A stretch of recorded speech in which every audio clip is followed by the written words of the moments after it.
Is-Sibt tilħaq il-qofol tagħha l-elezzjoni għal ħatra ta' viċi kap tal-Partit Nazzjonalista. Berg Sperċi Kalaxxoni ikun l-uniku persuna li qed ikkontesta din l-elezzjoni.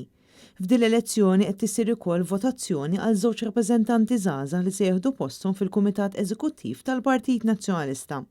Għal din l-elezzjoni qed jikkontestaw 5 żgħażagħ: Jake Sherry Sejkel, Nina Briffa, Ryan Kakija, Jean Paul Barbara u Armando Sherry. Sa tmiem iż-żewġ sessjonijiet ta' votazzjoni bikrija illi saru is-Sibt u Snejn li għadda ivvotaw 27.1% tal-Kunsillieri tal-Kunsill Ġenerali eligibbli. Il-votazzjoni tkompli is-Sibt bejn it-8 ta' filgħodu u l-4 ta' wara nofsinhar f'Malta fid-Dar Ċentrali u bejn it-8 ta' filgħodu u s-sija ta' wara nofsinhar f'Għawdex fis-Sub Headquarters ta' Sannat.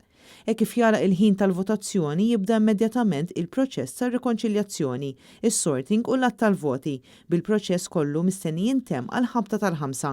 Wara li jitħabbar riżultat ta' din l-elezzjoni jitlaqa l-Kunsill Ġenerali fejn mistenni jsir diskors minn Alex Sperċi Kalaxxoni kif ukoll mill-kap tal-Partit Nazzjonalista Bernard Gregg. Bħal dejjem Net Television, Net FM u netnews.com.mt se jkunu qed iżommukom kontinwament aġġornati b'dak li jkun għaddej matul il-proċess kollu, fosthom bi programm speċjali li jibda fl-4 dwar nofsinhar fuq Net Television u Net FM, b'diskussjoni fl-istudju ppreżentat minn Dione Borġ u Roberta Bonello.